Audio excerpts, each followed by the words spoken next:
Cuando el automóvil se detuvo frente a esa construcción horrible, sentí como si mi corazón se hundiera en el pecho. Bajé del asiento trasero con cuidado, observando la estructura de madera carcomida que se alzaba ante mis ojos como una burla cruel. Las ventanas rotas reflejaban la luz del atardecer de manera siniestra, mientras que el techo parecía a punto de colapsar en cualquier momento. Cecilia, mi amor, debe haber un error, le dije con voz temblorosa a mi hija que ya bajaba del asiento del conductor. Dijiste que nos llevarías a un retiro familiar hermoso, a un lugar donde pudiéramos descansar y reconectar como familia. Mi esposo Alfredo me siguió con paso firme pero cauteloso, sus ojos experimentados recorriendo cada detalle de aquella estructura deteriorada. Podía ver en su expresión que algo no le gustaba para nada de esta situación. Mauro, el esposo de Cecilia, permanecía callado junto al vehículo, evitando hacer contacto visual conmigo. Eso ya me pareció extraño desde el momento en que subimos al automóvil en casa. Mamá, este es el lugar perfecto para lo que necesitamos hablar, respondió Cecilia con una sonrisa que no llegaba a sus ojos. Su tono había cambiado completamente desde que salimos de la ciudad. Ya no era la hija cariñosa que me había convencido de hacer este viaje sorpresa. Había algo frío en su manera de hablar, algo calculado que me hizo sentir un escalofrío recorriendo mi columna vertebral. Alfredo se acercó a mi lado y puso su mano en mi hombro. Lucinda, mantente cerca de mí, susurró tan bajo que solo yo pude escucharlo. Sus dedos apretaron mi brazo con una presión que reconocí inmediatamente. Era la misma señal que usaba cuando algo le preocupaba profundamente, la misma que había usado durante nuestros 43 años de matrimonio cada vez que intuía peligro. El viento sopló entre los árboles que rodeaban la cabaña, produciendo un sonido como gemidos que se mezclaban con el crujir de las ramas secas. El lugar estaba completamente aislado, sin otras construcciones a la vista, sin vecinos, sin testigos de lo que pudiera suceder aquí. La carretera más cercana había quedado atrás hacía varios kilómetros, y recordé que no había visto una sola casa en el último tramo del viaje. Vamos adentro, ordenó Mauro finalmente, rompiendo el silencio incómodo que se había formado entre nosotros. Su voz sonaba diferente también, más dura, más autoritaria de lo que había sido nunca conmigo. Durante los 5 años que había estado casado con mi hija, siempre había sido respetuoso, casi tímido en mi presencia.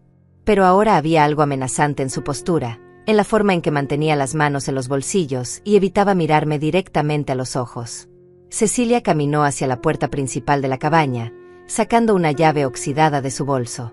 ¿Desde cuándo tienes llave de este lugar?, le pregunté, sintiendo que mi confusión se transformaba lentamente en alarma. ¿Cómo sabías exactamente dónde encontrar esta cabaña abandonada? Ella se detuvo por un momento, su mano congelada sobre la cerradura antigua.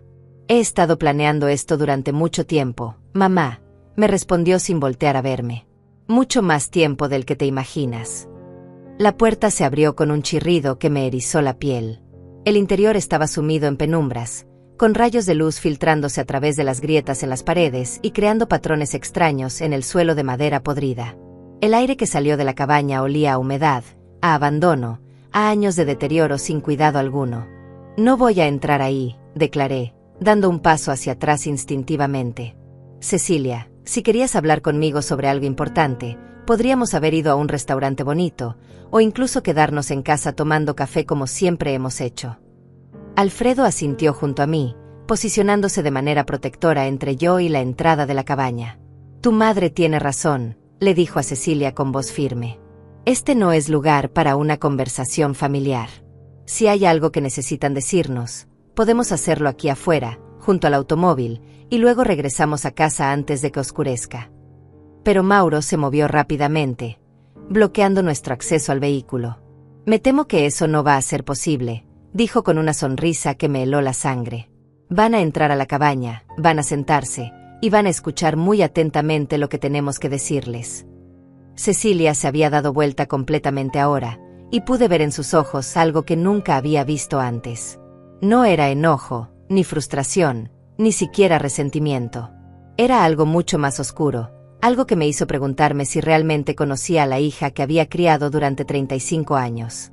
Mamá, papá, han vivido demasiado cómodamente durante demasiado tiempo, comenzó a decir, caminando hacia nosotros con pasos medidos.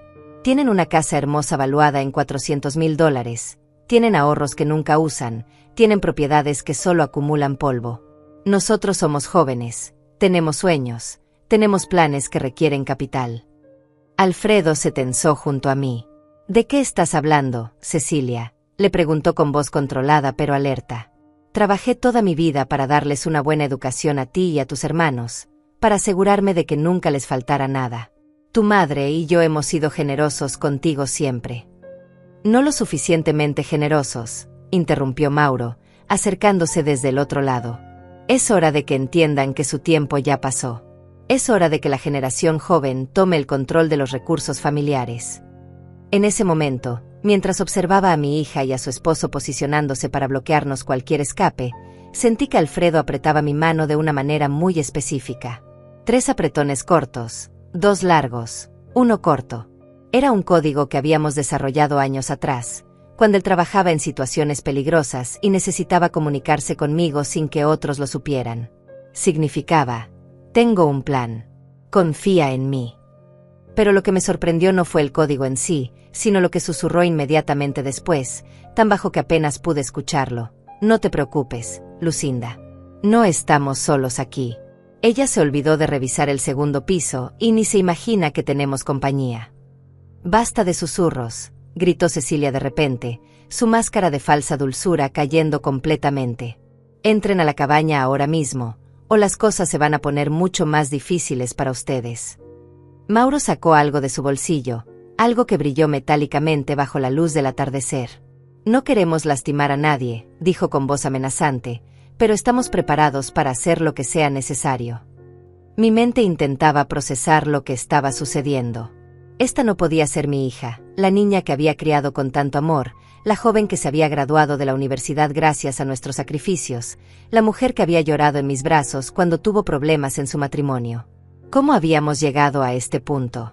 Cecilia, por favor, supliqué, sintiendo que las lágrimas comenzaban a formarse en mis ojos. Somos tus padres. Te amamos. Si necesitas dinero, si tienes problemas financieros, podemos hablar de eso como una familia. No tiene que ser así. Ella se rió, pero no era la risa que recordaba de su infancia. Era algo cruel, algo que me partió el corazón. ¿Hablar? Mamá, llevamos años hablando. Llevamos años pidiéndoles que sean más generosos, que entiendan nuestras necesidades. Pero ustedes siempre encuentran excusas, siempre dicen que necesitan guardar el dinero para su vejez, como si fueran a vivir para siempre. Porque es nuestro dinero, respondió Alfredo con firmeza, aunque pude detectar una nota de tristeza en su voz. Trabajamos durante décadas para tener seguridad en nuestros años dorados. Eso no significa que no los amemos, sino que entendemos el valor de la responsabilidad financiera. Su vejez ya llegó, declaró Mauro, dando otro paso hacia nosotros. Y es hora de que transfieran esa responsabilidad a quienes pueden manejarla mejor.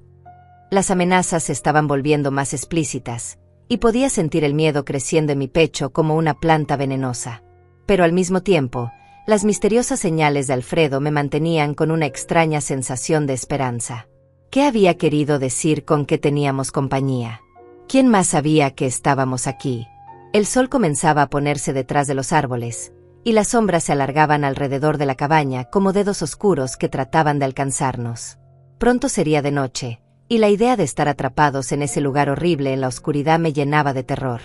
Muy bien, dijo Cecilia finalmente, perdiendo la paciencia. Ya perdimos suficiente tiempo con esta conversación inútil. Le hizo una seña a Mauro, quien se acercó amenazantemente hacia nosotros. Adentro. Ahora. Nos empujaron hacia el interior de la cabaña como si fuéramos criminales. El suelo crujía bajo nuestros pies con cada paso, y el aire viciado me hizo toser inmediatamente. Las paredes estaban cubiertas de moho y humedad, con manchas oscuras que parecían extenderse como dedos por toda la superficie. Había muebles viejos cubiertos por sábanas polvorientas, y el lugar olía a abandono y desesperanza. Mauro cerró la puerta detrás de nosotros con un golpe seco que resonó en el silencio. Pude escuchar cómo manipulaba algo metálico del otro lado, y el sonido del candado cayendo en su lugar me confirmó mis peores temores. Estábamos completamente atrapados. Siéntense, ordenó Cecilia, señalando hacia un sofá destartalado que ocupaba el centro de la habitación. Y escuchen muy atentamente lo que vamos a decirles, porque de esto depende cómo van a pasar el resto de su tiempo aquí. Alfredo me ayudó a sentarme, manteniéndose cerca de mí en todo momento. Sus ojos recorrían constantemente el interior de la cabaña, como si estuviera memorizando cada detalle, cada posible salida. Pero lo que más me llamó la atención fue cómo, ocasionalmente, dirigía su mirada hacia el techo, hacia una escalera de madera que conducía al segundo piso. Hace 3 años, comenzó Cecilia, caminando de un lado a otro frente a nosotros como una fiscal presentando su caso. Mauro y yo comenzamos a darnos cuenta de que ustedes estaban desperdiciando recursos que podrían cambiar nuestras vidas. $400,000 en propiedades, 200,000 en ahorros, más las inversiones que papá hizo durante sus años de trabajo. Esas inversiones fueron hechas para nuestro futuro, le respondí, sintiendo una mezcla de indignación y dolor. Para asegurar que tuviéramos una vejez digna, sin ser una carga para nadie. Pero se están convirtiendo en una carga de todas formas, replicó Mauro con crueldad, acaparando recursos que podrían estar generando verdadero valor en manos de personas más jóvenes y ambiciosas. Alfredo apretó mi mano nuevamente, esta vez con el código diferente. 5 apretones rápidos seguidos de uno largo. Significaba, mantén la calma. Algo está por suceder. Pero su expresión permanecía serena, casi resignada, como si hubiera aceptado nuestro destino. ¿Qué es exactamente lo que quieren de nosotros?, preguntó con voz tranquila, aunque pude detectar una nota de cálculo en su tono. Cecilia sonrió triunfante. Queremos que firmen documentos de transferencia. La casa a nuestro nombre, las cuentas bancarias bajo nuestro control, las inversiones liquidadas para que podamos usar ese capital en proyectos que realmente valgan la pena. ¿Y si nos negamos?, pregunté, aunque ya temía la respuesta. Entonces van a quedarse aquí hasta que cambien de opinión, respondió Mauro sin hesitación. Esta cabaña está completamente aislada. Nadie sabe dónde están. Nadie va a venir a buscarlos. Pueden gritar todo lo que quieran, pero el vecino más cercano está a 15 kilómetros de distancia. El horror de nuestra situación comenzó a asentarse en mi mente como plomo derretido. Cecilia había planeado esto meticulosamente. No había sido un impulso, ni un momento de desesperación financiera. Había sido un plan fríamente calculado para robarnos todo lo que habíamos construido durante una vida entera de trabajo y sacrificio. Cecilia, dije, intentando encontrar algún vestigio de la hija que había conocido, ¿cómo pudiste planear algo así? Somos tu familia. Te dimos todo lo que pudimos. Te pagamos la universidad, te ayudamos cuando tuviste problemas con tu primer matrimonio, estuvimos ahí cuando necesitaste apoyo emocional durante tu divorcio. Por un momento, vi algo parecido a la duda cruzar por sus ojos. Pero desapareció tan rápidamente como había llegado. Exactamente, respondió con amargura. Siempre me han dado lo mínimo necesario, nunca lo que realmente merecía. Otros padres le compran casas a sus hijos, les dan capital para empezar negocios, los convierten en socios de sus inversiones. Ustedes siempre han sido tacaños con su dinero. Eso no es cierto, protestó Alfredo, y por primera vez en toda la conversación, su voz mostró verdadera emoción. Te enseñamos el valor del trabajo duro, de ganarse las cosas por uno mismo. Si te hubiéramos dado todo sin esfuerzo, no habrías aprendido a ser independiente. Independiente, se burló Mauro. Miren dónde nos ha llevado esa independencia. Trabajando en empleos mediocres mientras ustedes se sientan sobre una fortuna que ni siquiera usan. Cecilia sacó un sobregrueso de su bolso y lo arrojó sobre la mesa raída que estaba frente al sofá. Aquí están todos los documentos, anunció. Transferencias de propiedad, poderes notariales, autorizaciones bancarias. Todo está preparado, solo necesitan sus firmas. Tomé el sobre con manos temblorosas y comencé a revisar los papeles. Era peor de lo que había imaginado. No solo quería nuestra casa y nuestros ahorros, sino que también habían incluido documentos que nos declararían incompetentes mentalmente, dándoles control legal total sobre nuestras vidas. Esto es un robo, murmuré, sintiendo que la indignación reemplazaba gradualmente al miedo. No es herencia, no es ayuda familiar. Es un robo descarado y premeditado. Llámalo como quieras, respondió Cecilia con indiferencia. Pero van a firmarlo. Tienen toda la noche para pensarlo, porque no van a recibir comida ni agua hasta que esos documentos tengan sus nombres al final. Mauro se dirigió hacia la ventana y comenzó a clavar tablones de madera sobre ella con martillazos que resonaban como disparos en el espacio cerrado. Por si tenían ideas de escapar por aquí, explicó con una sonrisa cruel. Van a tener tiempo de sobra para reflexionar sobre su situación. Mientras él trabajaba, observé cómo Alfredo estudiaba cada movimiento, cada herramienta que usaba, cada detalle de nuestro encierro. Su expresión seguía siendo calmada, pero había algo diferente en sus ojos ahora. Una especie de determinación que no había visto en años. Una cosa más, agregó Cecilia antes de dirigirse hacia la puerta. No intenten nada heroico. No griten pidiendo ayuda, no traten de forzar las puertas o ventanas. Si descubrimos que han estado causando problemas, las consecuencias van a ser mucho peores que simplemente pasar hambre por una noche. ¿Consecuencias?, preguntó Alfredo con voz peligrosamente tranquila. ¿Qué tipo de consecuencias tienes en mente, Cecilia? Ella se detuvo en el umbral, volteando para mirarnos con una frialdad que me heló hasta los huesos. El tipo de consecuencias que una pareja de ancianos no querría experimentar, respondió. Especialmente si algo les pasara aquí, en un lugar tan remoto, donde los accidentes pueden suceder tan fácilmente. La amenaza era clara. No solo querían robarnos, sino que estaban dispuestos a hacernos daño físico si no cooperábamos. Mi hija, la niña que había cargado en mis brazos, que había consolado durante sus pesadillas infantiles, estaba amenazando con lastimarnos. Cuando la puerta se cerró y escuchamos el sonido del candado asegurándose nuevamente, el silencio que siguió fue ensordecedor. Alfredo y yo nos quedamos sentados en ese sofá mohoso, rodeados por el olor a humedad y desesperanza, mientras la realidad de nuestra situación se asentaba completamente. Alfredo, susurré finalmente, ¿qué vamos a hacer? No podemos firmar esos documentos, pero tampoco podemos quedarnos aquí para siempre. Él se volvió hacia mí con una sonrisa que me sorprendió completamente. Era la primera sonrisa genuina que había visto desde que llegamos a esta pesadilla. Lucinda, mi amor, murmuró, acercándose para hablar directamente en mi oído, ¿recuerdas lo que te dije afuera? No estamos solos. ¿Qué quieres decir?, pregunté, sintiendo una chispa de esperanza por primera vez desde que habíamos llegado. Sus ojos se dirigieron nuevamente hacia el techo, y esta vez seguí su mirada. Las vigas de madera estaban viejas y agrietadas, pero pude distinguir lo que parecían ser pasos muy suaves moviéndose por el piso superior. Mis hermanos Jair y Talés, susurró tan bajo que apenas pude escucharlo. Les pedí que nos siguieran cuando comencé a sospechar de los planes de Cecilia. Han estado aquí desde antes de que llegáramos. Mi corazón latía tan fuerte que temía que Cecilia pudiera escucharlo desde el otro lado de la puerta. La revelación de Alfredo sobre sus hermanos me llenó de una esperanza que no había sentido desde que llegamos a este lugar horrible. Pero al mismo tiempo, necesitaba entender cómo había llegado a sospechar de nuestra propia hija. ¿Cuándo empezaste a darte cuenta?, le susurré, manteniendo mi voz tan baja como la suya. Alfredo miró hacia la puerta para asegurarse de que no hubiera sonidos del exterior, luego se acercó aún más a mí.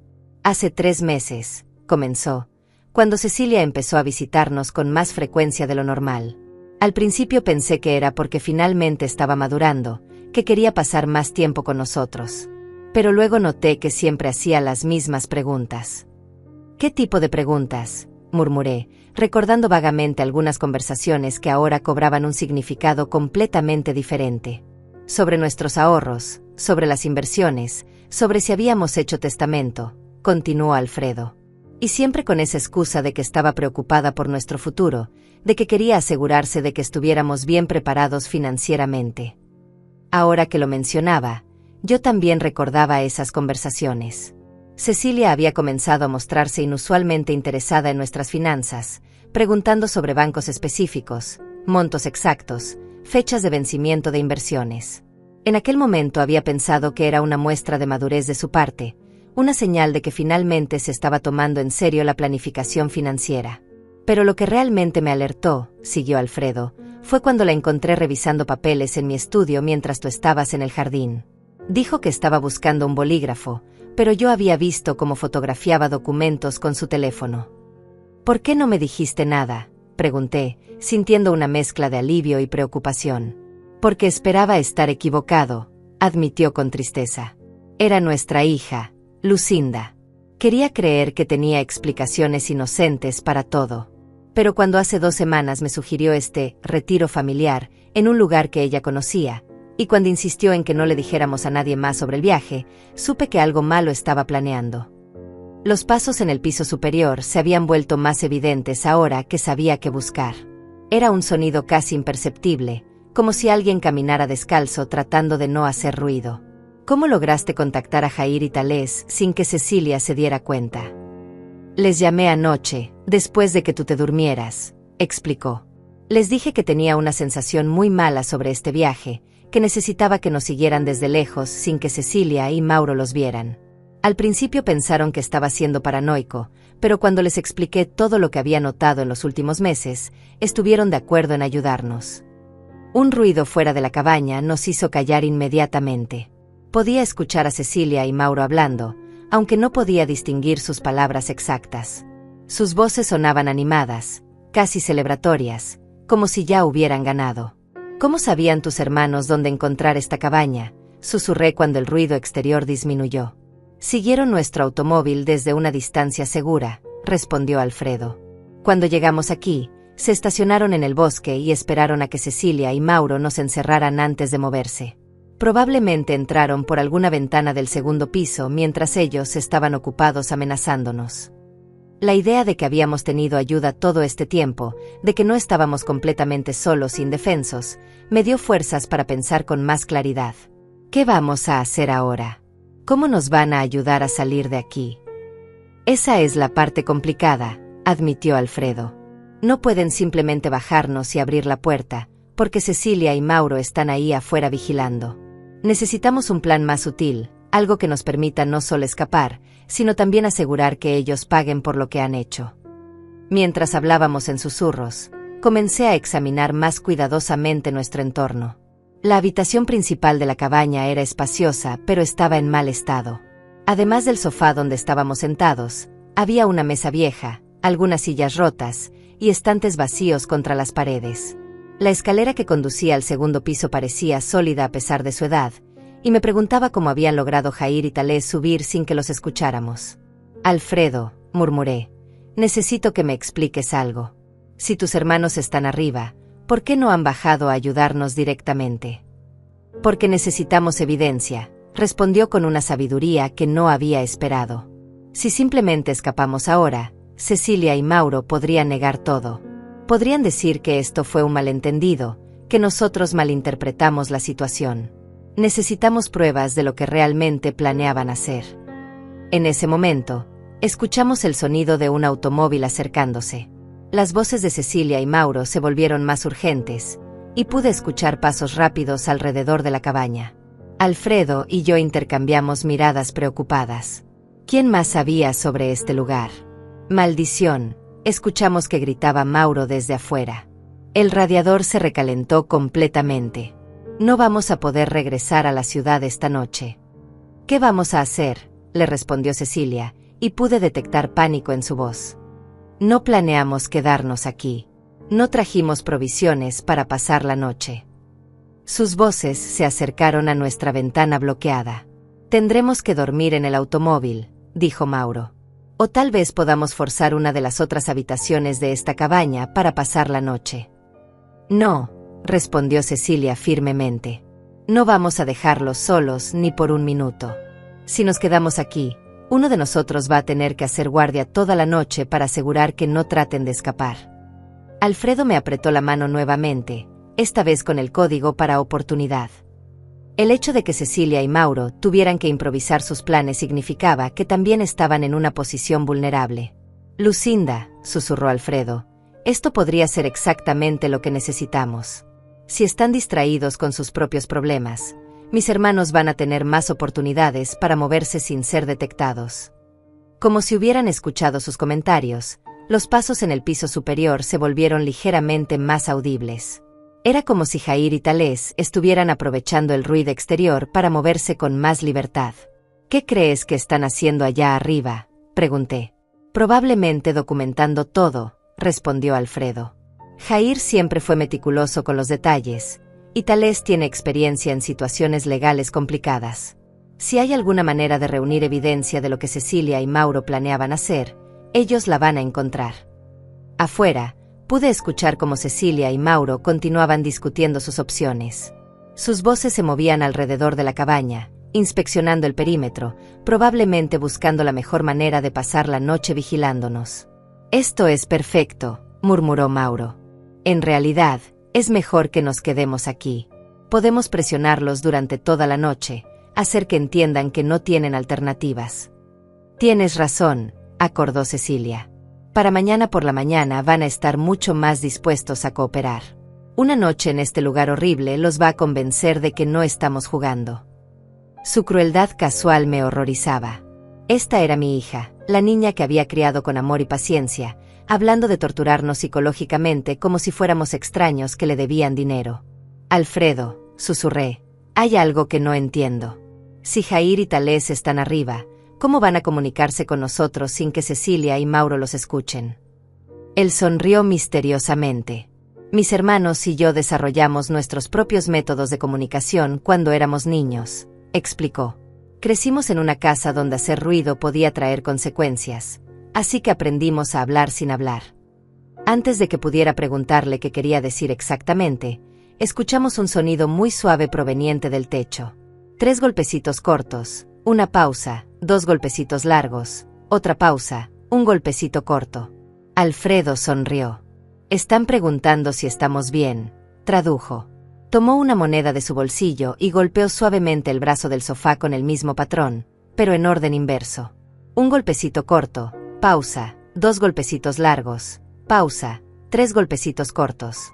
La respuesta desde arriba llegó inmediatamente. Una serie más compleja de golpecitos que Alfredo escuchó con atención completa. «¿Qué están diciendo?», pregunté con curiosidad y esperanza. «Que tienen un plan», respondió Alfredo. Y por primera vez desde que habíamos llegado a esta pesadilla, vi verdadera confianza en sus ojos. «Pero necesitamos esperar hasta que Cecilia y Mauro se duerman. Entonces podremos actuar». Las horas pasaron como siglos mientras esperábamos en esa habitación mohosa. Afuera podía escuchar a Cecilia y Mauro organizando su improvisada vigilia nocturna. Habían decidido turnarse cada 3 horas para vigilar la cabaña, asegurándose de que no pudiéramos escapar durante la noche. «No puedo creer que hayamos llegado a esto», murmuré, observando los documentos esparcidos sobre la mesa. Cada página representaba años de trabajo honesto, de sacrificios, de sueños que habíamos construido juntos. ¿Cómo es posible que nuestra propia hija nos esté robando todo por lo que hemos trabajado? Alfredo se movió inquieto en el sofá, sus ojos alternando entre la puerta y el techo, donde sabíamos que sus hermanos esperaban el momento adecuado para actuar. «He estado pensando en eso durante meses», admitió con tristeza. «¿En qué momento fallamos como padres? ¿Qué hicimos mal para que Cecilia se convirtiera en esta persona?» «No fallamos», le respondí con firmeza, aunque mi propio corazón estaba lleno de dudas. «Le dimos amor, educación, valores. Le enseñamos la diferencia entre el bien y el mal. Si ella eligió este camino, fue su decisión, no nuestra responsabilidad». Desde el exterior llegaron las voces de nuestros captores, discutiendo los detalles de su plan. Mauro había tomado el primer turno de vigilancia, caminando alrededor de la cabaña cada 20 minutos para asegurar que las ventanas y puertas permanecieran seguras. Cecilia se había acomodado en el automóvil, tratando de descansar antes de su turno. «Lucinda», susurró Alfredo, «hay algo más que necesito decirte antes de que todo esto termine». Su tono era más serio de lo usual, y me giré para mirarlo directamente. «¿Qué es?». Hace 6 meses, cuando Cecilia comenzó a hacer todas esas preguntas sobre nuestras finanzas, decidí tomar precauciones, confesó. Moví la mayoría de nuestros ahorros a una cuenta que ella no conoce, bajo el nombre de una empresa que establecí con mis hermanos. Mi sorpresa debe haber sido evidente en mi expresión. «¿Por qué no me dijiste nada?». «Porque esperaba estar equivocado sobre ella», explicó. «Porque quería protegerte de la posibilidad de que nuestra hija realmente estuviera planeando robarnos. Y porque sabía que si algo como esto llegara a suceder, necesitaríamos tener recursos que ella no pudiera tocar». Los golpecitos desde el techo interrumpieron nuestra conversación. Esta vez el patrón era más urgente, más complejo. Alfredo escuchó con atención, traduciendo mentalmente el mensaje de sus hermanos. ¿Qué dicen?, pregunté con ansiedad. Que Mauro está bebiendo, respondió Alfredo con una sonrisa. Encontraron una botella en el automóvil y está tomando para mantenerse despierto durante su turno de guardia. Eso va a trabajar a nuestro favor. ¿Cómo? Un hombre borracho es un hombre descuidado, explicó. Sus reflejos van a estar lentos, su atención va a estar dispersa. Cuando llegue el momento de actuar, va a ser mucho más fácil sorprenderlo. Aproximadamente a la medianoche, los sonidos exteriores se redujeron significativamente. Cecilia y Mauro habían cambiado turnos, y ahora era ella quien patrullaba alrededor de la cabaña mientras él descansaba en el automóvil. Sus pasos eran más irregulares que los de Mauro, probablemente porque no estaba acostumbrada a este tipo de vigilancia física. Los hermanos de Alfredo aprovecharon este cambio para comunicarse nuevamente. Esta vez el patrón de golpecitos era diferente, más elaborado. Alfredo escuchó con concentración total, su expresión volviéndose gradualmente más tensa. ¿Qué pasa?, susurré, alarmada por su cambio de expresión. Jair encontró algo en el segundo piso, murmuró. Documentos adicionales, papeles que Cecilia había escondido aquí antes de nuestro viaje. ¿Qué tipo de documentos? Según lo que puede entender Jair, son planes más detallados, explicó Alfredo con voz grave. No solo querían nuestro dinero. Habían planeado declararnos incompetentes mentalmente, internarnos en un asilo de bajo costo, y usar la diferencia entre eso y el costo de un lugar decente para financiar sus propios proyectos. El horror de lo que estaba escuchando me golpeó como un puño en el estómago. ¿Quieres decir que? Quiere decir que nunca planearon dejarnos vivir nuestros últimos años con dignidad, confirmó Alfredo. Íbamos a hacer warehouse en el lugar más barato posible mientras ellos disfrutaban de nuestro dinero. Las lágrimas comenzaron a rodar por mis mejillas. No eran lágrimas de miedo, sino de una profunda traición que cortaba más profundo que cualquier amenaza física. Esta era mi hija, mi propia sangre, planeando condenarnos a una vida de miseria y abandono. Hay más, continuó Alfredo después de recibir otro mensaje desde arriba. Aparentemente, Cecilia ya había visitado varios asilos de baja calidad. Jair encontró folletos, cotizaciones, incluso un contrato preliminar para internarnos en un lugar que cuesta solo $800 al mes por persona. Mientras que los buenos asilos cuestan ¿qué? $3,000 por persona, calculé rápidamente. Por lo menos, confirmó. Estaban planeando ahorrarse más de $50,000 al año manteniéndonos en condiciones apenas humanas. La magnitud de su traición era abrumadora. No era solo robo, era una condena a muerte lenta, una sentencia a años de sufrimiento y negligencia mientras ellos vivían cómodamente con nuestro dinero. Alrededor de las 2 de la madrugada, los pasos de Cecilia alrededor de la cabaña se volvieron menos frecuentes. Podía escuchar que se estaba cansando, que su vigilancia se estaba volviendo menos rigurosa. Era el momento que habíamos estado esperando. Los golpecitos desde arriba se reanudaron, esta vez con un patrón que reconocí como una cuenta regresiva. Alfredo respondió con su propia secuencia, confirmando que estábamos listos para lo que fuera que sus hermanos tenían planeado. ¿Qué va a pasar ahora?, susurré. Jair va a crear una distracción en el lado opuesto de la cabaña, explicó Alfredo. Algo que atraiga la atención de Cecilia sin despertarla completamente a la realidad de que hay alguien más aquí. Mientras tanto, Tales va a bajar por la escalera trasera y abrir nuestro candado desde adentro. Hay una escalera trasera. Aparentemente esta cabaña fue construida con 2 escaleras, una principal y una de servicio, respondió. Cecilia solo conocía la principal, pero Jair y Tales exploraron todo el segundo piso y encontraron la otra. El plan sonaba arriesgado, pero era mejor que quedarnos aquí esperando a que Cecilia y Mauro decidieran que éramos demasiado problemáticos para mantener con vida. ¿Y después qué? Simplemente corremos hacia el bosque. No, respondió Alfredo con una sonrisa que me recordó al hombre del que me había enamorado décadas atrás. Después los confrontamos con toda la evidencia que Jair y Tales han reunido. Los forzamos a confesar sus intenciones reales frente a testigos, y nos aseguramos de que paguen por lo que han hecho. Un sonido suave pero distinto llegó desde la parte trasera de la cabaña.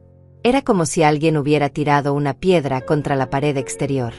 Inmediatamente escuchamos los pasos de Cecilia moviéndose en esa dirección, alejándose de la puerta principal. Ahora, susurró Alfredo. Los pasos en la escalera trasera fueron tan silenciosos que apenas los detectamos. Whoever había bajado sabía exactamente cómo evitar los escalones que crujían. En cuestión de minutos, escuchamos el sonido metálico del candado siendo manipulado desde el interior. La puerta se abrió lentamente, y la silueta de un hombre apareció en el umbral. Era Thales, el hermano menor de Alfredo, gesturando para que permaneciéramos en silencio mientras se acercaba a nosotros. ¿Están heridos?, susurró tan bajo que apenas pude escucharlo. Estamos bien, respondió Alfredo, levantándose cuidadosamente del sofá. ¿Qué encontraron arriba? Evidencia suficiente para mandar a Cecilia y Mauro a prisión durante años, respondió Thales con grim satisfaction. Pero primero necesitamos salir de aquí sin que se den cuenta. Jair está creando distracciones, pero no podemos mantenerlos ocupados para siempre. ¿A dónde vamos?, pregunté, poniéndome de pie con las piernas temblorosas después de horas de tensión. Al automóvil de ustedes, respondió Thales. Jair consiguió las llaves del bolso de Cecilia mientras ella estaba distraída. Vamos a regresar a la ciudad y llamar a las autoridades desde una posición segura. Pero cuando nos acercamos a la puerta, escuchamos los pasos de Cecilia regresando hacia el frente de la cabaña. Nos había quedado sin tiempo. En cuestión de segundos, descubriría que habíamos escapado, y entonces toda oportunidad de sorprenderla con la evidencia se perdería. Cambio de planes, murmuró Thales, empujándonos de vuelta hacia el sofá. Finjan que siguen encerrados. Vamos a tender una trampa. Thales cerró silenciosamente la puerta y volvió a colocar el candado en su lugar, pero esta vez dejándolo sin asegurar completamente. Desde afuera, parecería estar cerrado, pero con un simple movimiento podríamos abrirlo desde adentro.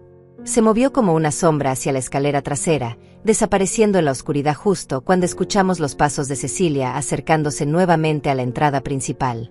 «Siguen ahí adentro», gritó desde el exterior, probando la puerta.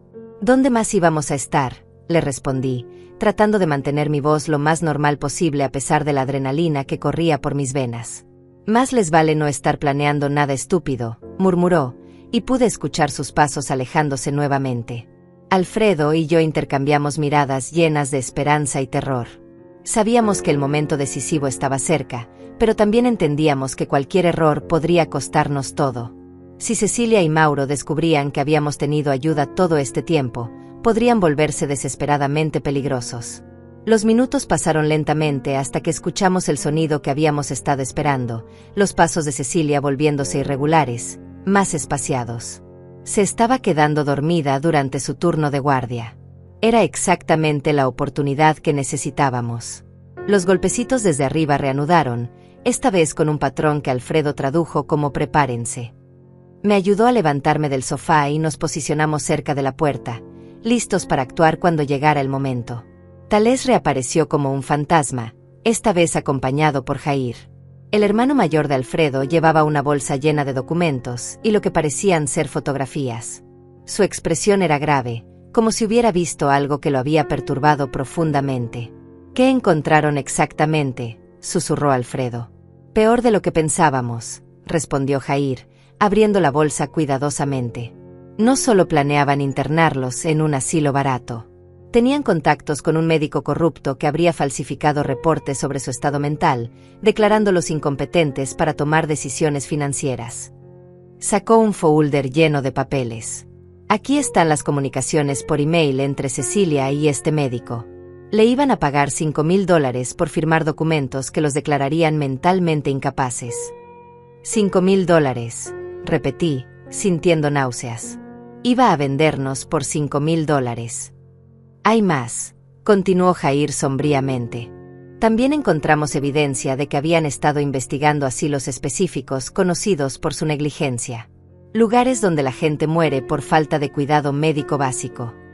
Thales sacó su teléfono y nos mostró fotografías que había tomado de los documentos. «Miren esto», susurró, mostrando una hoja de cálculo detallada. Cecilia había calculado exactamente cuánto dinero ahorraría si ustedes murieran dentro de los primeros 2 años de estar internados. La columna de números era escalofriante. Había calculado los costos del asilo más barato posible, Había estimado gastos médicos mínimos, y había proyectado sus ahorros basándose en diferentes escenarios de cuánto tiempo viviríamos en esas condiciones horribles. En el escenario más optimista, para ella, explicó Jair, si ustedes morían dentro del primer año, habría ahorrado más de $200,000 comparado con mantenerlos en un asilo decente. Literalmente había puesto un precio a nuestras vidas, murmuré, sintiendo que mi mundo se desmoronaba completamente. Y decidió que valíamos más muertos que vivos. Alfredo tomó mi mano, apretándola con fuerza. Ahora entendemos la magnitud completa de lo que estaba planeando, dijo con voz controlada pero furiosa. No era solo codicia. Era asesinato premeditado por negligencia. ¿Qué vamos a hacer con toda esta evidencia?, pregunté, observando los documentos que probaban la monstruosidad que nuestra propia hija había planeado. Primero, vamos a confrontarla, respondió Tales. Pero no aquí, no en sus términos. Vamos a llevarla a un lugar donde haya testigos, donde no pueda negar lo que ha hecho. Jair asintió. He estado pensando en eso. El hermano de Mauro vive en el pueblo más cercano. Si podemos hacer que Cecilia crea que él sabe sobre su plan, que está preocupado y viene a verificar la situación, podríamos crear una situación donde tenga que explicarse frente a un testigo. ¿Cómo vamos a hacer eso?, preguntó Alfredo. Con una llamada telefónica muy cuidadosamente planeada, respondió Tales, sacando un segundo teléfono de su bolsillo. Voy a llamar al hermano de Mauro haciéndome pasar por un vecino preocupado que vio actividad extraña en esta cabaña. Le voy a decir que vi a su hermano aquí con una pareja de ancianos que parecían estar en problemas. La idea era brillante. Si Ricardo, el hermano de Mauro, aparecía inesperadamente preguntando sobre la situación, Cecilia y Mauro tendrían que improvisar explicaciones. Y con toda la evidencia que teníamos, sería imposible para ellos crear una historia coherente que explicara su comportamiento. Pero necesitamos timing perfecto, advirtió Jair. Si Ricardo llega demasiado pronto, Cecilia y Mauro podrían simplemente huir. Si llega demasiado tarde, podrían haber movido a los padres a otro lugar. ¿Cuánto tiempo necesitamos?, pregunté. 1 hora, respondió Tales. Tiempo suficiente para que Cecilia se relaje pensando que todo está bajo control, pero no tanto como para que decida mover su operación. Jair comenzó a marcar el número. Ricardo vive a unos 30 minutos de aquí, murmuró. Si le digo que es una emergencia potencial, debería llegar justo cuando lo necesitamos. La llamada fue una obra maestra de manipulación sutil. Jair se hizo pasar por un vecino lejano que había estado cazando en el área y había notado actividad extraña en la cabaña abandonada. Mencionó haber visto el automóvil de Mauro y haber escuchado voces que sonaban como si alguien estuviera en problemas. No estoy seguro de qué está pasando, le dijo a Ricardo, pero pensé que deberías saber que tu hermano podría estar metido en algún tipo de situación complicada. Vi a 2 personas mayores que parecían confundidas o asustadas. Ricardo, aparentemente preocupado por su hermano, prometió venir inmediatamente a verificar la situación. Voy para allá ahora mismo, le dijo a Jair.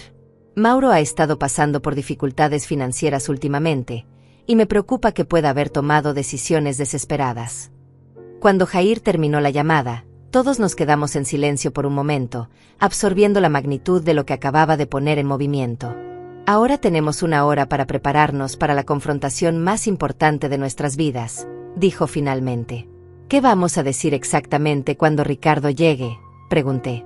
La verdad, respondió Alfredo simplemente.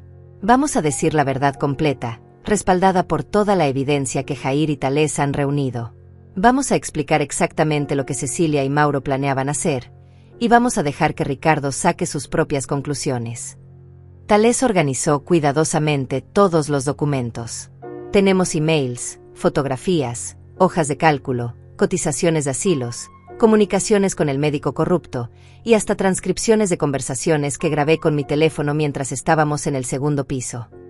¿Grabaste sus conversaciones?, pregunté, sorprendida. Cada amenaza, cada plan que discutieron mientras pensaban que estaban seguros, confirmó. Tenemos evidencia de audio de Cecilia explicándole a Mauro exactamente cómo iban a manipular el sistema legal para declararlos incompetentes. La hora que siguió fue la más larga de mi vida. Sabíamos que afuera, Cecilia y Mauro seguían creyendo que tenían control total sobre la situación. No tenían idea de que sus planes más oscuros habían sido descubiertos, documentados, y que pronto estarían frente a frente con las consecuencias de sus acciones. Cuando finalmente escuchamos el sonido de otro automóvil acercándose a la cabaña, supimos que había llegado el momento de la verdad. El sonido del automóvil de Ricardo acercándose por el sendero de tierra despertó inmediatamente a Cecilia y Mauro. Pude escuchar sus voces confundidas y alarmadas desde el exterior, tratando de entender quién podía estar llegando a este lugar remoto en medio de la noche. ¿Quién diablos puede ser?, escuchamos que gritaba Mauro, claramente en pánico. Nadie debería saber que estamos aquí, respondió Cecilia, su voz llena de una preocupación que no había mostrado en todo el día. Dijiste que este lugar era completamente secreto. Thales y Jair se posicionaron estratégicamente cerca de las ventanas para poder observar lo que sucedía afuera, mientras Alfredo y yo nos preparábamos para el momento en que tendríamos que actuar. Mi corazón latía tan fuerte que parecía un tambor en mi pecho. Ricardo bajó de su automóvil con expresión preocupada y confundida. Era un hombre de unos 40 años, de apariencia honesta y trabajadora, vestido como si hubiera salido de su casa apresuradamente al recibir la llamada de Jair. «Mauro», gritó, acercándose hacia su hermano. «¿Qué estás haciendo aquí?» «Recibí una llamada muy extraña de un cazador que dijo que te vio aquí con una pareja de ancianos que parecían estar en problemas». Pude ver a través de las grietas en la pared cómo Mauro y Cecilia intercambiaban miradas desesperadas. Claramente no habían preparado ninguna explicación para esta contingencia. «Ricardo, no es lo que piensas», comenzó Mauro, tratando de sonar casual pero fallando completamente. «Solo estamos ayudando a los padres de Cecilia con un problema familiar». «¿En una cabaña abandonada en medio de la noche?», preguntó Ricardo, su suspicacia creciendo visiblemente. «¿Dónde están esos ancianos ahora?». Cecilia dio un paso adelante, intentando tomar control de la situación. «Están adentro, descansando», dijo con una sonrisa forzada. Tuvimos algunos malentendidos familiares y pensamos que un lugar tranquilo y aislado sería mejor para resolver nuestras diferencias. «¿Malentendidos que requieren encerrarlos?», preguntó Ricardo, notando el candado en la puerta. «Mauro, ¿qué está pasando realmente aquí?». Era el momento perfecto. Jair me hizo una seña, y yo grité desde adentro de la cabaña: «Ricardo, ayúdanos, por favor». Cecilia y Mauro nos trajeron aquí para forzarnos a firmar documentos de transferencia de propiedad. Nos tienen secuestrados. El silencio que siguió fue ensordecedor. Ricardo miró a su hermano con una expresión de horror y incredulidad que era imposible de fingir. «¿Es eso cierto?», preguntó con voz temblorosa. «Mauro, dime que no es cierto lo que acabo de escuchar». «Ricardo, no entiendas mal la situación», comenzó Mauro desesperadamente. «Son personas mayores, están confundidas, no comprenden lo que es mejor para ellos». «Abre esa puerta ahora mismo», gritó Ricardo, su voz llena de autoridad fraternal. «Si no has hecho nada malo, no tienes nada que ocultar». Cecilia trató una última maniobra desesperada. «Tío Ricardo», le dijo, usando un tono de voz dulce que me hizo sentir náuseas, «mis padres están pasando por problemas mentales. Estamos tratando de ayudarlos a tomar decisiones financieras responsables antes de que sea demasiado tarde». «¿Problemas mentales?», preguntó Ricardo, claramente no convencido. «Entonces, ¿por qué no están en un hospital o con un médico? ¿Por qué los tienen encerrados en una cabaña abandonada?». En ese momento, Thales abrió silenciosamente el candado desde adentro y empujó la puerta. Ricardo pudo ver inmediatamente que habíamos estado verdaderamente encerrados, que toda la historia de Cecilia era una mentira elaborada. «Señor Ricardo», le dije, saliendo de la cabaña con Alfredo a mi lado, «soy Lucinda Díaz, y este es mi esposo Alfredo. Su hermano y mi hija nos trajeron aquí bajo pretextos falsos y nos han estado amenazando para forzarnos a transferir todos nuestros bienes a sus nombres». La expresión en el rostro de Ricardo cambió de confusión a horror y luego a furia. «Mauro», dijo, volteando hacia su hermano, «¿qué diablos has hecho?». Jair y Thales emergieron de las sombras, llevando consigo toda la evidencia que habían reunido. «Señor Ricardo», dijo Jair formalmente, «soy Jair Morales, hermano de Alfredo. Tenemos evidencia extensa de que su hermano y la señorita Cecilia han estado planeando no solo robar los bienes de sus padres, sino también internarlos en asilos de baja calidad donde probablemente morirían por negligencia médica». Eso es mentira, gritó Cecilia, pero su voz sonaba histérica ahora, desesperada. Están inventando todo esto porque no quieren aceptar que necesitan ayuda con sus finanzas.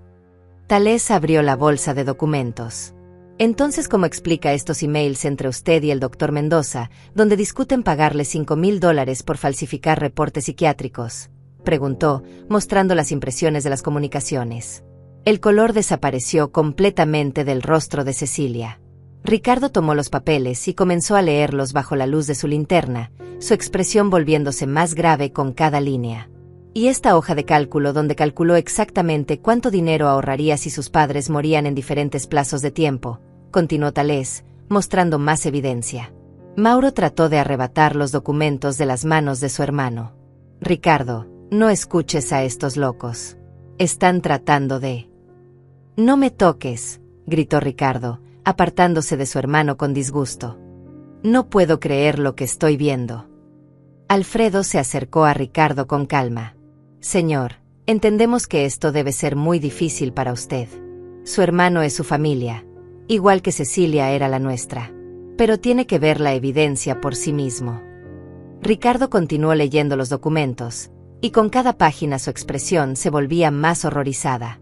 Mauro, dijo finalmente, su voz temblando de emoción, ¿realmente planeabas matar a estos ancianos por dinero? No íbamos a matarlos directamente, se defendió Mauro. Solo íbamos a ponerlos en un lugar donde no fueran una carga financiera constante. Un lugar donde sabías que morirían por negligencia, corrigió Jair, mostrando las cotizaciones de los asilos que Cecilia había investigado. Lugares con récords documentados de muertes por falta de cuidado médico básico. Cecilia finalmente se quebró. No entiende la presión que tenemos, gritó, las lágrimas corriendo por su rostro. Tenemos deudas, tenemos sueños, tenemos derecho a una vida mejor. Ellos son viejos, han vivido sus vidas, es nuestro turno. Nuestro turno, repetí, sintiendo una mezcla de compasión y horror por la hija que había perdido para siempre. Nuestro turno significaba que teníamos que morir para que tú fueras feliz. No tenían que morir, protestó, pero su argumento sonaba hueco incluso para ella. Solo tenían que aceptar que ya no podían manejar sus propias finanzas. Ricardo había terminado de leer los documentos principales. Mauro, dijo con voz quebrada, durante toda tu vida te ayudé cuando tenías problemas. Te presté dinero, te di trabajo, te apoyé cuando nadie más lo haría. ¿Y así es como me pagas? Convirtiéndote en un criminal. Ricardo, por favor, suplicó Mauro, puedes quedarte con una parte. Hay suficiente dinero para todos nosotros. La sugerencia de que Ricardo se uniera a su esquema fue la gota que derramó el vaso. ¿Cómo te atreves?, gritó, empujando a su hermano hacia atrás. ¿Cómo te atreves a sugerir que yo participaría en algo tan despreciable? Sacó su teléfono celular. Voy a llamar a la policía ahora mismo, anunció. Todos ustedes van a tener que explicar esto a las autoridades. No, gritó Cecilia, tratando de arrebatar el teléfono. Podemos resolverlo en familia. No tiene que involucrar a la policía. Pero Ricardo ya estaba marcando el número de emergencia. Policía, dijo cuando contestaron.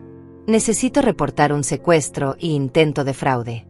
Estoy en la cabaña abandonada cerca del kilómetro 15 de la carretera rural. Mientras Ricardo hablaba con la policía, Cecilia y Mauro intercambiaron miradas desesperadas. Sabían que se les había acabado el tiempo, que todas sus mentiras cuidadosamente construidas se habían desmoronado en cuestión de minutos. Mamá, dijo Cecilia finalmente, su voz ahora pequeña y suplicante, puedes entender por qué lo hicimos, ¿verdad? Solo queríamos una oportunidad de ser felices. Miré a la hija que había criado, a la mujer que había estado dispuesta a matarme por dinero, y sentí algo que nunca pensé que sentiría hacia ella, lástima. Cecilia, le dije suavemente, tuviste toda una vida de oportunidades para ser feliz. Elegiste este camino. Ahora tienes que vivir con las consecuencias. La espera por la llegada de la policía fue tensa y surreal. Ricardo había terminado su llamada y ahora mantenía vigilados a su hermano y a Cecilia, mientras Jair y Thalés organizaban meticulosamente toda la evidencia que habían recopilado. El silencio solo era interrumpido por los sollozos ocasionales de mi hija, quien finalmente parecía comprender la magnitud de lo que había hecho. Lucinda, me dijo Alfredo suavemente, hay algo más que necesitas saber antes de que lleguen las autoridades. Me volví hacia él, preguntándome qué más podría haber en esta pesadilla que ya parecía interminable. ¿Qué es? Hace 3 semanas, después de que confirmé mis sospechas sobre Cecilia, contraté a un investigador privado, confesó. Quería saber exactamente hasta dónde llegaban sus planes, quiénes más estaban involucrados. Sacó un sobresellado de su chaqueta. Lo que descubrimos fue peor de lo que habíamos imaginado. Cecilia no estaba actuando sola. Había contactado a otros familiares, tratando de convencerlos de que éramos una carga que necesitaba ser manejada, punto. ¿Qué otros familiares?, pregunté, sintiendo que mi mundo se tambaleaba aún más. Tu hermana Marta, respondió con pesar. Cecilia le había enviado email sugiriéndole que tú estabas desarrollando problemas mentales, que yo estaba manipulándote financieramente, que la familia necesitaba intervenir antes de que perdieran toda la herencia. El sobre contenía copias de comunicaciones entre Cecilia y varios miembros de la familia extendida. Mientras las leía bajo la luz de la linterna de Ricardo, sentí como si estuviera leyendo sobre la vida de una extraña.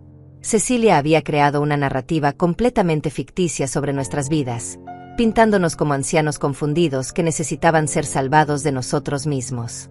Según estos emails, continué leyendo con horror, le dijo a Marta que tú habías estado haciendo inversiones irresponsables, que yo había empezado a mostrar signos de demencia, que la casa estaba cayendo en mal estado porque no podíamos cuidarla apropiadamente.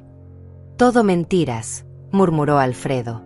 Pero mentiras muy convincentes para personas que no nos ven regularmente. Jair se acercó a nosotros. Hay más, dijo sombríamente. El investigador privado también descubrió que Cecilia había comenzado a investigar las finanzas de otros parientes ancianos. Su tía Paola, el tío Mauro, cualquiera que tuviera ahorros significativos o propiedades. ¿Quieres decir que nosotros éramos solo el primer objetivo?, pregunté, sintiendo náuseas. Exactamente, confirmó Alfredo. Había creado una especie de plan maestro para heredar prematuramente de varios familiares, usando las mismas tácticas, declaraciones de incompetencia mental, internamiento en asilos baratos y control total sobre sus finanzas. Ricardo, quien había estado escuchando nuestra conversación, se acercó con expresión de disgusto. Mauro, le gritó a su hermano, ¿sabía sobre todos estos otros planes? ¿Ibas a hacer lo mismo con otros miembros de la familia? Mauro evitó hacer contacto visual.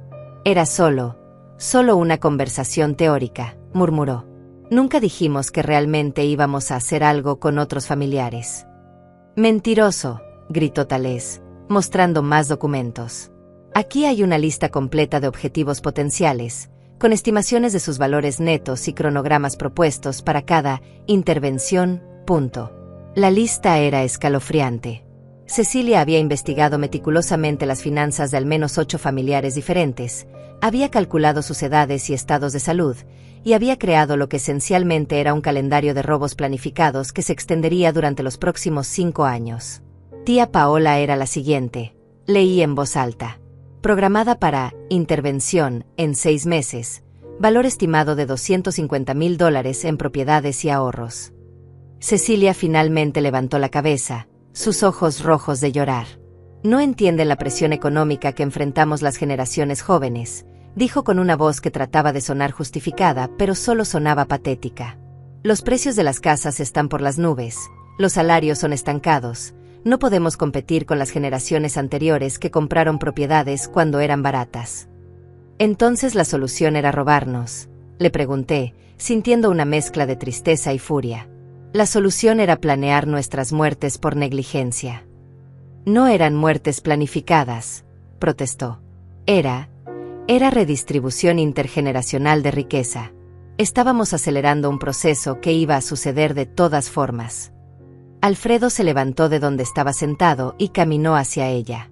Cecilia, dijo con voz firme pero triste, lo que estás describiendo es exactamente asesinato premeditado por negligencia. Planeaste nuestras muertes, calculaste cuánto dinero ganarías con nuestras muertes, y tomaste acciones concretas para hacer que esas muertes sucedieran. El sonido de sirenas en la distancia interrumpió nuestra confrontación. La policía finalmente había llegado, y con ellos vendría el fin de esta pesadilla, pero también el comienzo de un proceso legal que cambiaría nuestras vidas para siempre. «Mamá», dijo Cecilia una última vez, con voz desesperada, «cuando todo esto termine, ¿podrás perdonarme algún día?». La pregunta me cortó como un cristal. Esta era mi hija, sin importar lo que había hecho.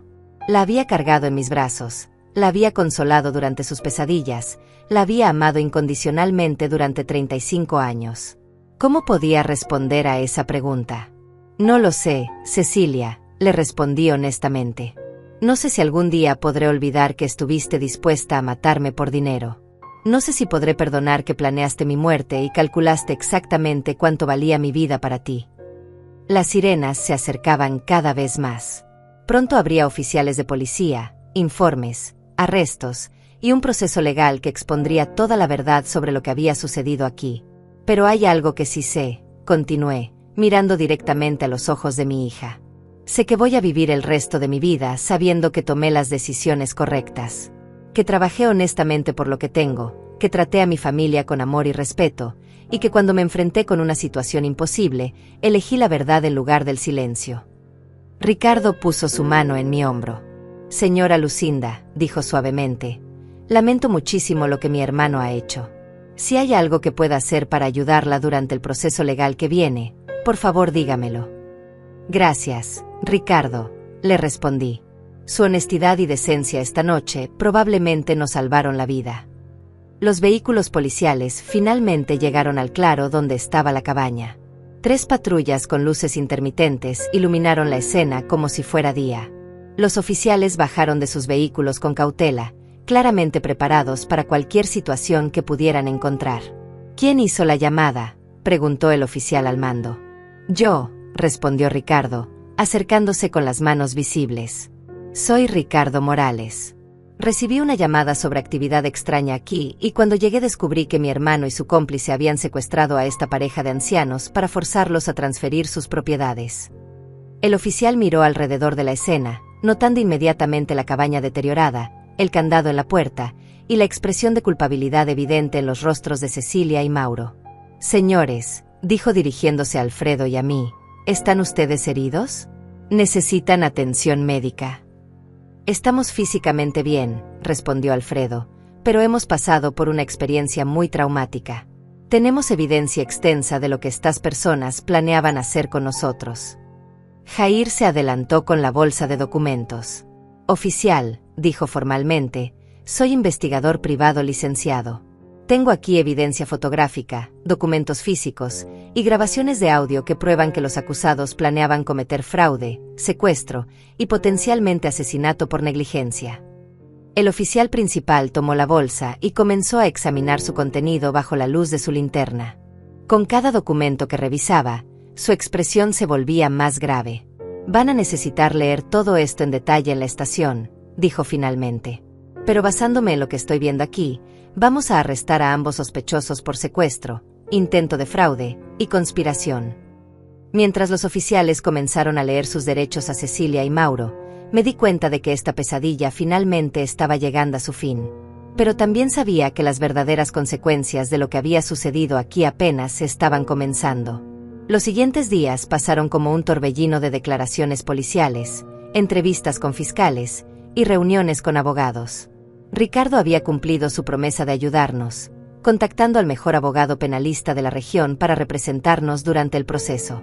El caso se había vuelto local news, con titulares que hablaban de la hija que planeó la muerte de sus padres por herencia. Una semana después de aquella noche horrible en la cabaña, me encontraba sentada en la oficina del fiscal del distrito, observando cómo organizaba meticulosamente toda la evidencia que Jair y Tales habían recopilado. El fiscal, un hombre de mediana edad llamado Thompson, había visto muchos casos en su carrera, pero admitió que la frialdad calculada del plan de Cecilia lo había impactado profundamente. «Señora Díaz», me dijo, levantando la mirada de los documentos, «en mis 20 años como fiscal, raramente he visto un caso tan meticulosamente documentado por los propios perpetradores. Su hija y el señor Mauro dejaron un rastro de evidencia que hace este caso prácticamente incontestable». Alfredo apretó mi mano mientras el fiscal continuaba explicando los cargos que se presentarían. Secuestro en primer grado, fraude financiero agravado, conspiración para cometer asesinato por negligencia, falsificación de documentos médicos y extorsión. Cecilia podría enfrentar entre 15 y 25 años de prisión. ¿Y Mauro?, preguntó Alfredo. Como cómplice principal, probablemente recibirá una sentencia similar, respondió Thompson. Además, hemos descubierto que esto no era su primer intento de fraude. Tiene un historial de estafas menores que habían sido pasadas por alto, pero que ahora cobran relevancia. La puerta de la oficina se abrió y entró la detective García, quien había sido asignada al caso. Señora Díaz, dijo con expresión seria, acabamos de recibir información importante. Su hermana Marta y varios otros familiares han venido voluntariamente a declarar sobre las comunicaciones que recibieron de Cecilia. Mi corazón se aceleró. ¿Qué dijeron? Que Cecilia los había estado manipulando durante meses, explicó la detective. Les había enviado correos electrónicos y mensajes de texto muy convincentes, sugiriendo que ustedes necesitaban intervención familiar, que estaban siendo descuidados, que sus finanzas estaban siendo mal manejadas. Thompson asintió gravemente. Lo que esto significa es que Cecilia había creado una campaña de desinformación sistemática para aislarlos de su familia, hacer que otros creyeran que ustedes eran incompetentes, y justificar su eventual intervención, punto. Pero lo más importante, continuó la detective García, es que varios familiares admitieron haber recibido propuestas directas de Cecilia para participar en esquemas similares con otros parientes ancianos. Esto convierte el caso de un crimen individual a una conspiración criminal organizada. La magnitud de lo que mi hija había estado planeando seguía expandiéndose. No había sido un momento de desesperación o una decisión impulsiva. Había sido una empresa criminal calculada que habría afectado a múltiples familias durante años. ¿Cómo está reaccionando Cecilia a todos estos desarrollos?, pregunté, aunque no estaba segura de querer escuchar la respuesta. Su abogado está tratando de negociar un plea bargain, respondió Thompson. Quiere declararse culpable de cargos menores a cambio de una sentencia reducida. Pero francamente, dado la extensión de la evidencia y la naturaleza premeditada de los crímenes, no estamos dispuestos a aceptar nada que no incluya tiempo significativo en prisión. Alfredo se inclinó hacia adelante. ¿Qué significa eso para nosotros? Tendríamos que testificar en el juicio. Probablemente, admitió el fiscal. Pero tenemos tanta evidencia física que su testimonio sería principalmente para establecer el contexto emocional del crimen. El jurado necesitará entender el impacto personal de lo que Cecilia planeaba hacer. La idea de tener que testificar contra mi propia hija en un tribunal público me llenaba de terror. Pero al mismo tiempo, sabía que era necesario. Otras familias necesitaban estar protegidas de personas como Cecilia y Mauro. Hay algo más que necesitan saber, dijo la detective García, sacando otro folder. Hemos estado investigando al doctor Mendoza, el médico que Cecilia había contactado para falsificar reportes psiquiátricos. Descubrimos que había estado involucrado en múltiples casos similares durante los últimos 5 años.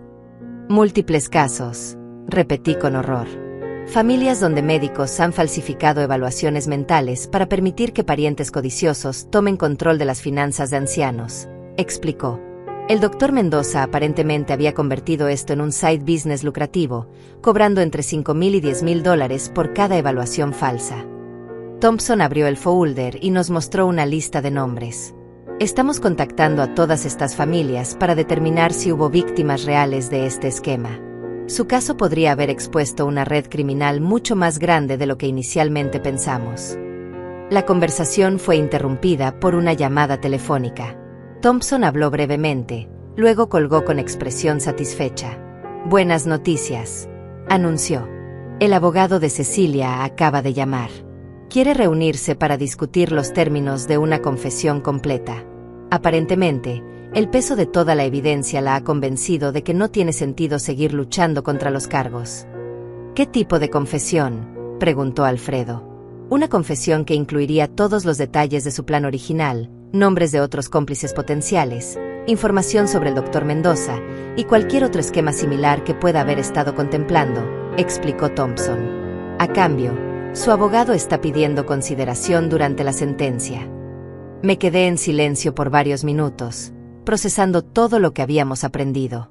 Mi hija no solo había planeado matarme por dinero, sino que había sido parte de una red criminal que había estado explotando a ancianos vulnerables durante años. ¿Cuál es su recomendación?, le pregunté finalmente al fiscal. Que aceptemos la confesión, respondió sin hesitación. Una confesión completa nos daría información invaluable para procesar a otros miembros de esta red, y podríamos ayudar a múltiples familias que han sido victimizadas. Además, evitaría el trauma de un juicio público prolongado. Alfredo asintió. Pero eso significaría que Cecilia recibiría una sentencia más ligera. Posiblemente, admitió Thompson. Pero incluso con consideración por cooperación, estaríamos hablando de un mínimo de 12 a 15 años en prisión federal. Y tendría que pagar restitución completa a todas las víctimas identificadas. La detective García cerró su folder. Señora Díaz, sé que esta es una decisión muy difícil. Tómese el tiempo que necesite para pensarlo. No, respondí, sorprendiéndome a mí misma con la firmeza de mi voz. No necesito tiempo. Si la confesión de Cecilia puede ayudar a otras familias, si puede evitar que otros ancianos pasen por lo que nosotros pasamos, entonces apoyo completamente esa decisión. Alfredo sonrió y apretó mi mano. Estoy completamente de acuerdo, dijo. Esto nunca fue sobre venganza personal. Siempre fue sobre justicia y proteger a otros. Thompson se levantó de su escritorio. Muy bien. Voy a contactar al abogado de Cecilia y programar la sesión de confesión para mañana por la mañana. Ustedes no necesitan estar presentes, pero si quieren, pueden observar desde otra habitación. Sí, respondí inmediatamente. Quiero estar ahí. Necesito escuchar sus propias declaraciones sobre lo que planeaba hacer. Necesito esa finalidad. Cuando salimos de la oficina del fiscal esa tarde, me sentí como si un peso enorme hubiera sido levantado de mis hombros. No por primera vez, sino por segunda vez. La primera vez había sido cuando escapamos de la cabaña. Esta vez era la comprensión de que la justicia realmente iba a prevalecer, y que el sacrificio emocional de procesar a mi propia hija iba a resultar en la protección de otras familias inocentes. Alfredo, le dije mientras caminábamos hacia nuestro automóvil, ¿crees que algún día podremos tener una vida normal otra vez? Él se detuvo y me tomó de ambas manos. Lucinda, mi amor, dijo con la sabiduría de nuestros 43 años de matrimonio, ya tenemos una vida normal. Tenemos una vida donde nos protegemos el uno al otro, donde tomamos decisiones correctas sin importar cuán difíciles sean, y donde enfrentamos las consecuencias de nuestras acciones con dignidad. Tenía razón.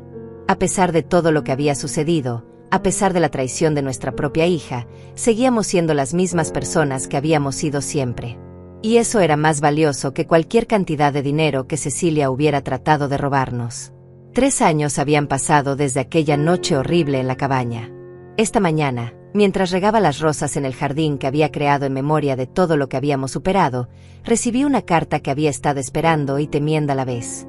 Era de Cecilia, escribiendo desde la prisión federal donde cumplía su sentencia de 18 años.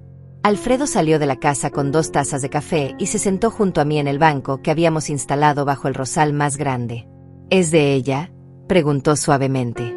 Asentí, sin abrir aún el sobre. No estoy segura de si quiero leer lo que tiene que decir. No tienes que hacerlo si no te sientes lista, me respondió, poniendo su brazo alrededor de mis hombros.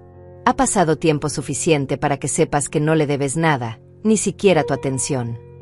Pero sabía que necesitaba leer esa carta. Después de 3 años de terapia, de reconstruir nuestra vida, de testificar en múltiples casos relacionados con la red criminal que habíamos ayudado a exponer, finalmente me sentía lo suficientemente fuerte para enfrentar las manifestaciones de mi hija. Abrí el sobre cuidadosamente.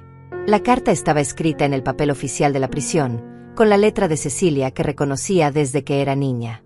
Querida mamá, comenzaba, sé que no merezco tu perdón, y no estoy escribiendo para pedírtelo. Estoy escribiendo porque después de 3 años de terapia obligatoria y mucho tiempo para pensar, finalmente entiendo la magnitud de lo que hice. Continué leyendo en silencio. Cecilia describía cómo los primeros años en prisión habían sido los más difíciles de su vida, no por las condiciones físicas, sino por tener que enfrentar finalmente la realidad de lo que había planeado hacer con nosotros. Durante meses, escribía, Traté de convencerme de que ustedes estaban exagerando, de que mi plan no era tan malo como todo el mundo lo hacía parecer. Pero el programa de terapia aquí me obligó a confrontar los hechos reales. Había planeado su muerte por dinero. Había calculado exactamente cuánto valían sus vidas para mí, y había decidido que valían menos que mi comodidad financiera. Alfredo notó que mis manos estaban temblando ligeramente. ¿Quieres que pare de leer?, me preguntó con preocupación. No, respondí. Necesito escuchar todo. La carta continuaba con Cecilia describiendo cómo había aprendido sobre otras prisioneras que estaban allí por crímenes similares, hijos que habían robado a padres ancianos, familiares que habían cometido fraude contra parientes vulnerables. Me di cuenta de que no era única, escribía. Había toda una cultura de codicia intergeneracional que había normalizado el robo a nuestros propios familiares. Pero lo que más me ha impactado, continuaba la carta, es saber sobre todas las otras familias que fueron ayudadas cuando mi caso expuso la red del Dr. Mendoza. El fiscal me dijo que nuestro caso llevó a investigaciones que resultaron en la protección de más de 40 ancianos que estaban siendo explotados de maneras similares. Me detuve para limpiar las lágrimas de mis ojos. A pesar de todo el dolor que había causado, algo positivo había salido de nuestra horrible experiencia. Mamá, continuaba Cecilia, sé que nunca podré deshacer lo que hice. Sé que probablemente nunca podré reparar nuestra relación. Pero quiero que sepas que todo el dinero que había planeado robar, todo, ha sido donado a organizaciones que protegen a ancianos de abuso financiero. No quiero ni un centavo de dinero que provenga de la familia. Alfredo leyó por encima de mi hombro. Eso es inesperado, murmuró. Hay más. Continué leyendo. También quiero que sepas que Mauro y yo nos divorciamos hace 2 años. Él nunca aceptó responsabilidad por lo que hicimos, y yo finalmente entendí que una persona que puede planear el asesinato de ancianos inocentes no es alguien con quien quiero pasar mi vida. La carta se volvía más personal hacia el final. No espero que me visites. No espero que me perdones. No espero que tengamos una relación cuando salga de prisión en 15 años. Pero si alguna vez decides que quieres comunicarte conmigo, voy a estar aquí, trabajando todos los días para convertirme en una mejor persona de la que era cuando cometí estos crímenes horribles. Te amo, mamá, aunque sé que no tengo derecho a decir eso después de lo que hice. Te amo, y lamento más de lo que las cosas pueden expresar haber puesto precio a tu vida. Cecilia. Doblé la carta cuidadosamente y me quedé sentada en silencio por varios minutos. Alfredo esperó pacientemente, dándome tiempo para procesar mis emociones. ¿Cómo te sientes?, me preguntó finalmente. No lo sé, admití. Parte de mí se siente aliviada de que finalmente haya aceptado responsabilidad completa. Otra parte de mí sigue furiosa por todo lo que nos hizo pasar. Y una pequeña parte de mí todavía recuerda a la niña que solía ser. Me levanté y caminé hasta el rosal más nuevo que había plantado el mes pasado. Alfredo, ¿crees que algún día podré perdonarla completamente? Él se acercó y puso sus manos en mis hombros. Creo que el perdón es un proceso, no un evento, respondió sabiamente. Creo que ya has comenzado ese proceso al leer su carta, al considerar sus declaraciones.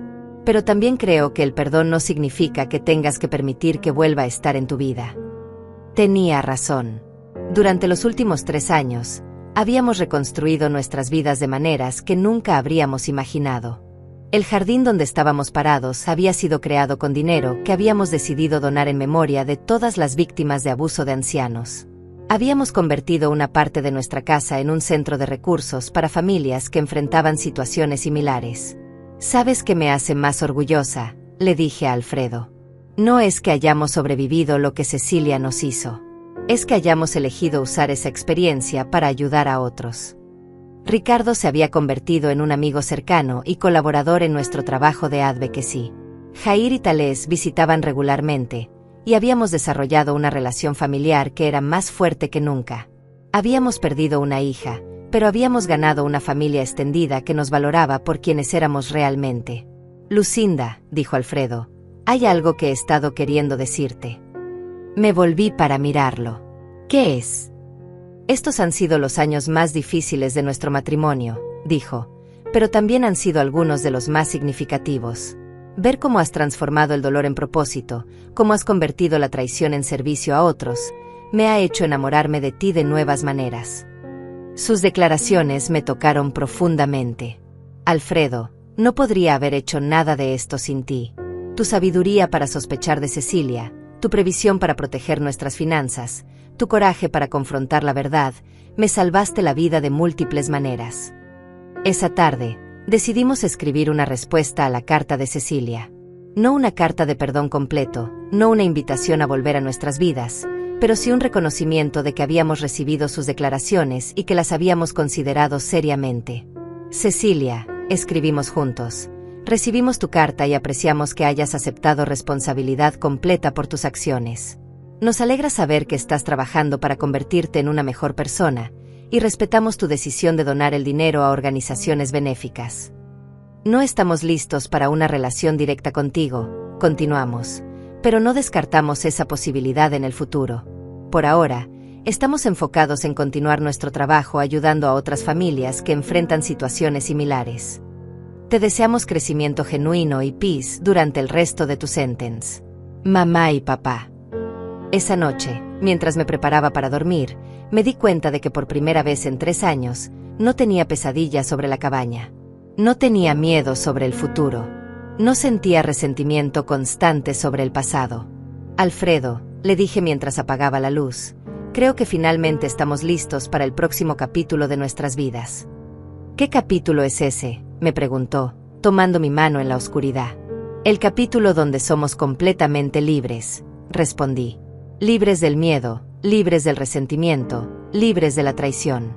El capítulo donde vivimos cada día sabiendo que elegimos el amor, la verdad y la justicia, sin importar cuán difíciles fueron esas elecciones. El jardín afuera de nuestra ventana estaba floreciendo. Las rosas que había plantado en memoria de nuestra supervivencia estaban alcanzando su máximo esplendor. Y nosotros, a pesar de todo lo que habíamos perdido, estábamos floreciendo también.